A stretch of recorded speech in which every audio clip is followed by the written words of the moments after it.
this title. And he's got to go to Middlesbrough and get something. And I'll tell you, honestly, I will love it if we beat them. Love it.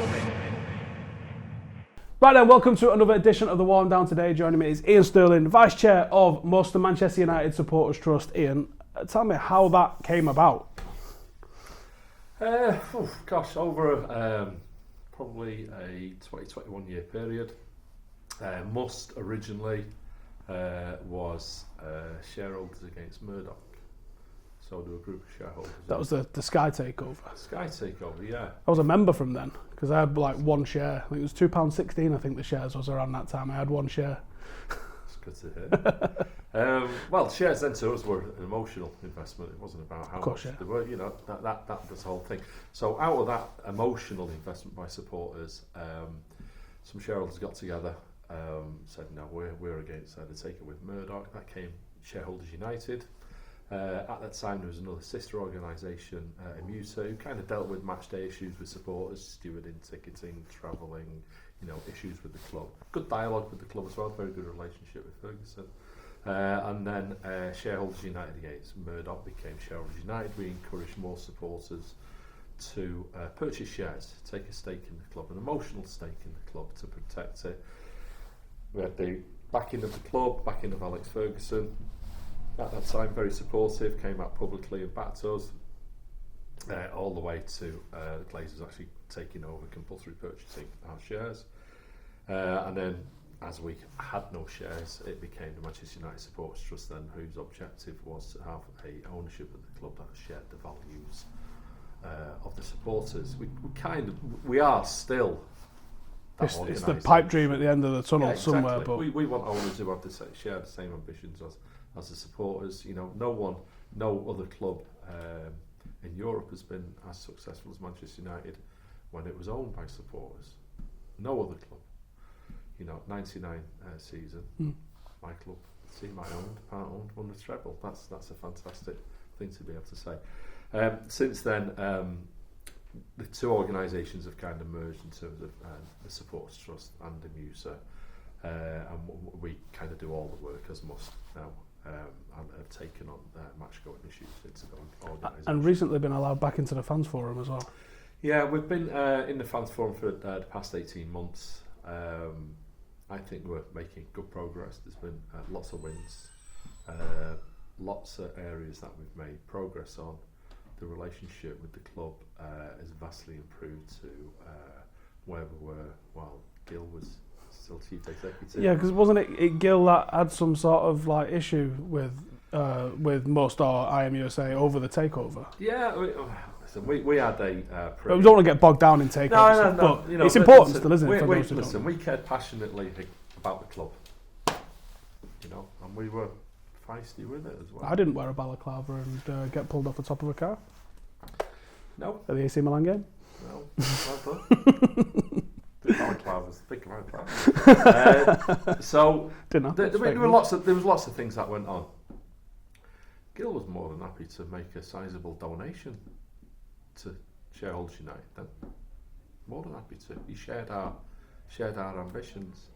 It was only then when the takeover was completed that that was a problem. More towards to the mast and excluded any consultation with supporters groups, really, any meaningful consultation. But we're at that place now. We've done a lot of work with the club. There's very good communication, and part of that is being back on the fans forum. You know, fans forum it's had a bad reputation in the past. It's not really seen as representative, but not fully representative. It is representative. You get supporters, clubs who are represented on there, but it's not really fully representative. And it's never been. I'm not actually sure you could be fully representative. If you stand outside Old Trafford on a match day and just look at the absolutely various different types of people that are walking through and go, there's no way you can have all this represented. I think what you have to do is make every effort to engage and be responsible to your group. that hasn't happened in the past. That's something that I, as a volunteer, try to make every effort to do. You know, you can engage with people on forums, Facebook, Twitter, all kinds of social media. Let it be known that you want to represent people's views and let people have a voice within the club. The current system is where you more or less picked out of a hat to see if you put your name forward and you picked out one to see if you want to come onto the fans forum. But there's no. People aren't aware who they are. People are cautious about sticking their head above the parapet and asking questions and making themselves, accessible to people. Where I think it's a role which there are lots of responsibilities to it. Is this what supporters as a whole in the UK and specifically United lack maybe? Because I go to the continent and I watch games in France and Spain and Germany, and I see the lads that are getting amongst it on the scaffolding at the front of there with the drums and with the megaphones, and they're getting in the mix. And I guarantee if someone stood up and did that at Old Trafford, they'd get abused. Yeah, but I think really, and that's just obviously in-ground stuff. I'm not talking about two totally different things. I mean, there's different cultures on the continent than there is Absolutely. in the UK. We like to stand there with our hands in our pockets looking cool rather than getting barney, don't we? We are cool, aren't we? That's all right. But it's a different game over here. It's different kind of roots. I would never advocate the idea of anyone taking a drum, a musical instrument. No, it's not my game. I'm just saying those guys. People orchestrating the crowd from the front. I think we come from a different place in this country. It's more embedded in communities than it is about fanaticism about actually the club itself. Where that you go around Manchester and Salford on a match day, pubs and clubs are full of United fans watching it there. Why aren't they inside the ground? That's a big thing, making football affordable and accessible to your local communities. So it's a different kind of. It's not just about people looking, cool and moody. No, I'm just using them as an example of people who stand up and get something done. But if you look at Manchester, they wouldn't the history of Manchester, and you look at about what Manchester stands for, include those people. Oh, absolutely. They're your history.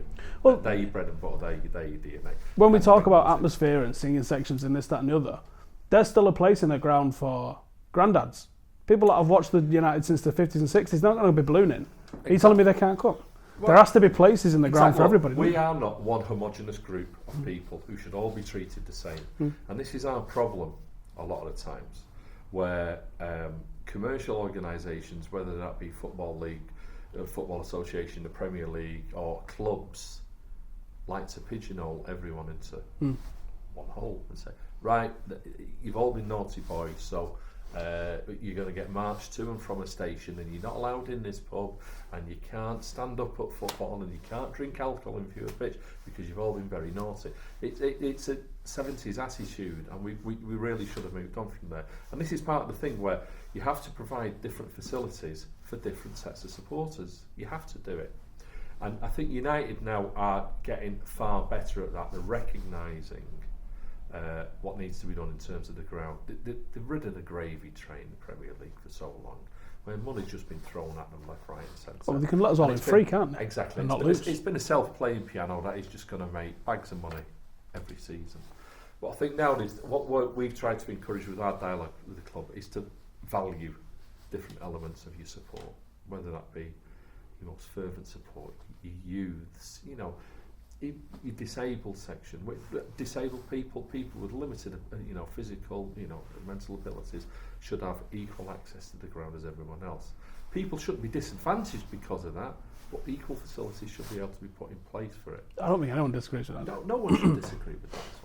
What we disagree with is long-term season ticket holders being displaced and being financially disadvantaged because of that as well. Because the cheaper areas have been... Look after your agent support. There is a room for family stands and there is room for tourists.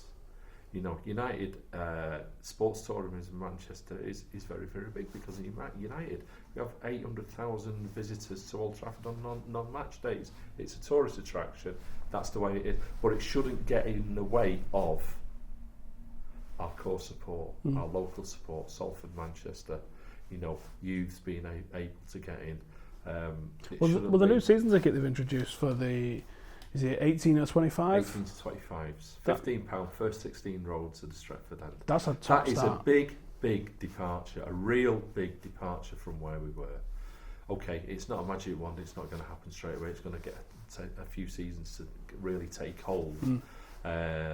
But that's a big departure. Of course, yeah, well, it's moving in the right direction. Because I always thought, obviously it can't now happen at the bottom of K-Stand because the disabled section's going right through. And as we were just saying, don't disagree with disabled fans having a view. Obviously, John and Alex, good friends of mine, can't see from there. You sat down. You have to stand up in K lower. Offer them the facilities to be able to move them up higher. Exactly. Do that. Move them up higher and K stand lower, or even the whole of K stand, and at least Stretford end lower because they've got the execs in the middle, should be ideally safe standing sections. Now, safe standing is in the news at the moment, and there's a bit of a burk in Parliament that's come out and said there's no desire from top clubs in the country to go for it. Now, I believe 19 clubs have come out in favour of it, and Leicester's the only one who've not said anything. I mean, Arsenal weren't fully supportive as well because they've just built a nice shiny new stadium. I think, we're going to have to start again. All you've got to do is drill the seats out mostly. Yeah, listen, they're making stadiums a all-seater. There was a rush to that. There was no problem. I didn't see them coming up with any kind of issues. It's football's aside from that. But on the standing issue with that, we all know, we all agree, the police agree, the safety advisory groups, that everyone knows what the issues are. Safety needed to be improved. Football fans needed treating like human. That's happened now, but it needs to go. Exactly. It doesn't need to go the other way. That's wrong to say, but it needs to evolve. I've stood in safe standing on the continent. I've seen it at Glasgow.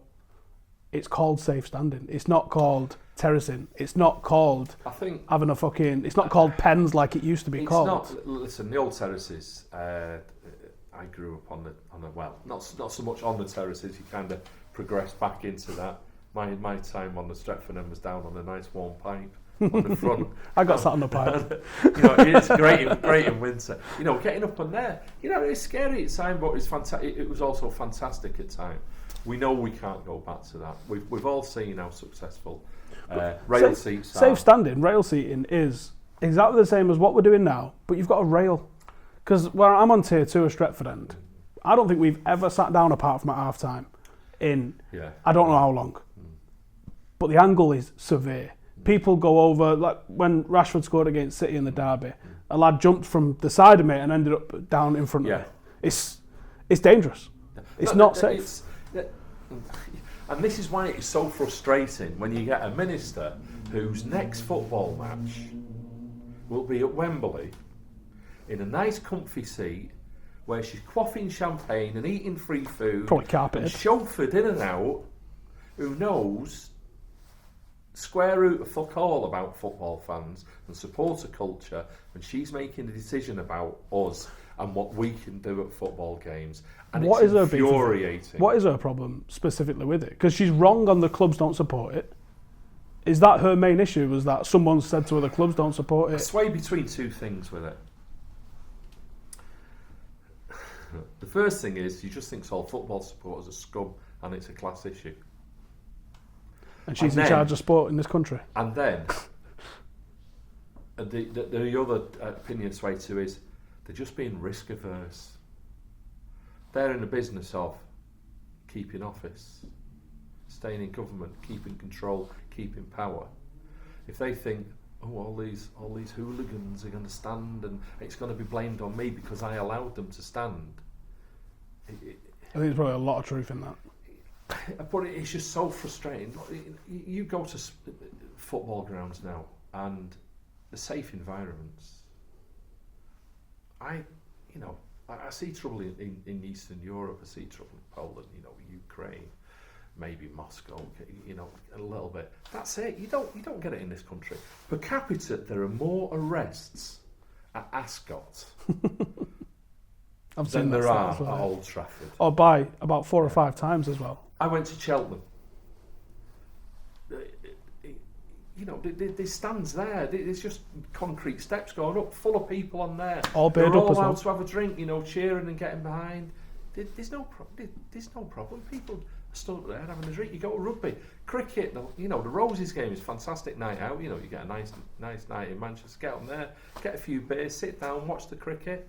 Fantastic. There's no problem there. We're all sat drinking. It's this thing about treating football supporters like kids and cattle, and it's a 70s attitude. Okay, you could say it kind of went into the 80s, but the majority of the problems were because of poor stadia, poor stewarding, poor policing, poor transport.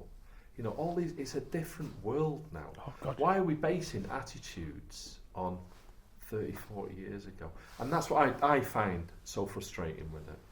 Do you think it'll come in? Do you think someone's going to have the balls to sign it back into law? Yeah, the club are supportive. All I can speak about here is the club are supportive. We've pushed continually since our very first meeting back with the club. One of our first questions when we were sat down opposite Ed Woodward is, are you going to support the reintroduction? And Ed's response was?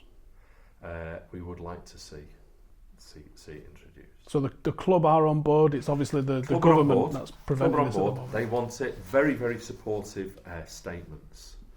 We've tried to kind of push them a step further than that and actually campaigning. Be out there at the front and say, no, this is what we want to do. It's great to see. Well, Manchester United's weight behind it as an organisation is pretty big, isn't it? I can understand. Look, the campaign for the rail seats for the introduction of safe standing has been a long-standing campaign. We've been on it for kind of 20 years pushing with that. What you don't want is, the Knight coming in on his white Charger at the end and saying, we'll do it for you. And the club kind of had that kind of attitude. They don't want to be seen as stepping in late in the day and being the ones that are pushing it, taking through and taking the glory, because there's been lots of other clubs that have wanted to have it introduced as well. They're very, very supportive privately with us. They're supportive at Premier League meetings. These are seats, these are just seats with rails in front of them. I think it still conforms with all-seater stadium. That was something I was going to ask you, actually. That was one of my questions, is why can't they put rails in above the seating that's in at the moment, or change them to actual rail seats? We had a meeting a couple of years, 2.5 years ago, still with all-seater stadium. Safety Advisory Group, where we made that exact point to them, say, okay, so if we were to introduce seats with rails in front of them to increase the safety of supporters, because moments of excitement, you stand up, you celebrate a goal, you can be down a few rows. Michael Owen's winner in the derby a few years ago, I ended up across the aisle. Yeah, it was it's easily done. We've all been there. My seat broke actually. And the only answer that we got was, it's not in the spirit of the legislation, and no one is going to make a stand. No one's going to come out. Now we've got the introduction in Scotland, different set of laws.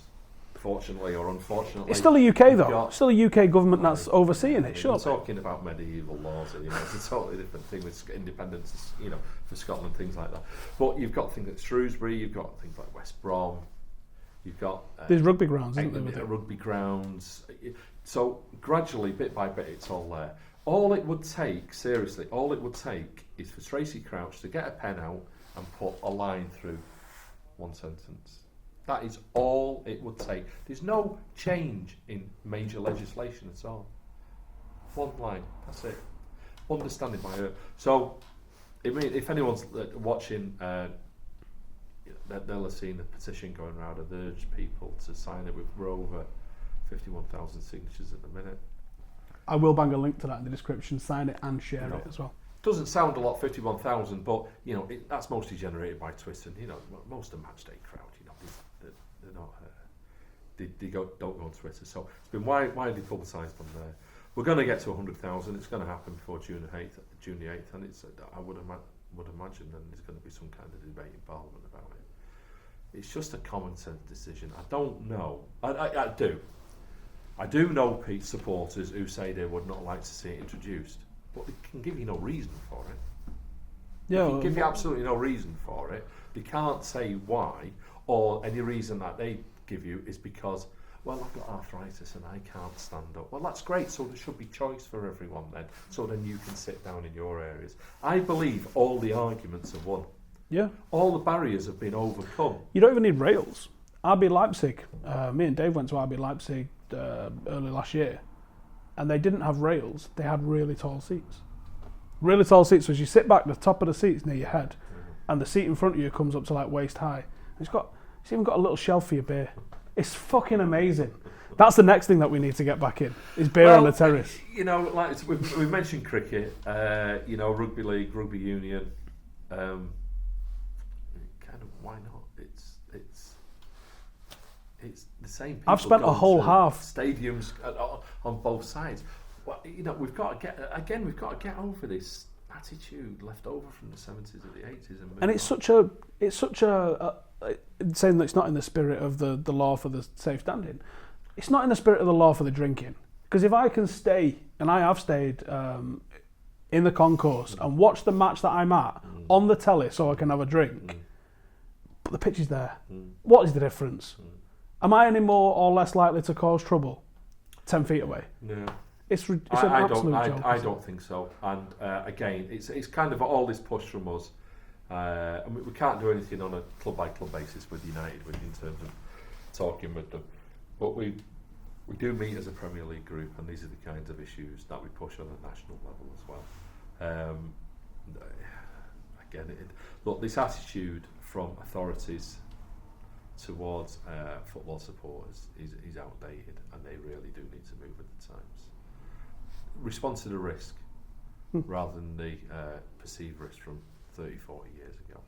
Yeah, because there's not risk. We'll be in a far better place. Yeah. So if anything that supporters or people watching can do, share and sign a petition. Is that the main thing we want to do? With the safe standing, yeah, share and sign a petition. I mean, the main thing that people can do is get involved. Everyone can have a part to play. You know, there's all kinds of things that we do as a supporters organisation, whether it be events that we put on, whether we have food bank collection at Old Trafford. We run a match day stall. You may have some kind of particular skills that you can bring to an organisation. Great, come along, donate some time, get involved. It's for the benefit of everyone, and the more representation we can have, the better. We want to hear people's views, but become a match day member. We have a match day membership scheme where you get access to legal advice if you get any kind of issues inside the ground, and you know, lots of issues where people get. There's this. It's happening quite a lot at the moment with people getting bans for a raft of different reasons at Old Trafford specifically, isn't there? And Must is the place to go to. We try and help as much as possible. We've got a direct line into the club in a lot of cases, so we can cut through a lot of the crap, a lot of the hurdles that people have to go through. We have more of a knowledge of the system, but we've also got access to the to legal advice through the FSF. A very good relationship. That's the Football Supporters Federation. Yeah. That's a great website actually. Yeah. Good reads on there. You should. I'll throw a link to Must, the petition, and FSF in below because they're all worth checking out. You know, people like Amanda Jacks do some fantastic work and do a lot of work with us as well. I mean, as you would expect, United and United supporters lead the way in a lot of areas. So we do a lot of work with the FSF. And kind of with Amanda Jacks, and we built up these relationships not to benefit us, to benefit supporters, and we can kind of show supporters the way through with different processes with the club and help out. You know, we have a quite high success rate. Awesome, right? I think we'll wrap it up there.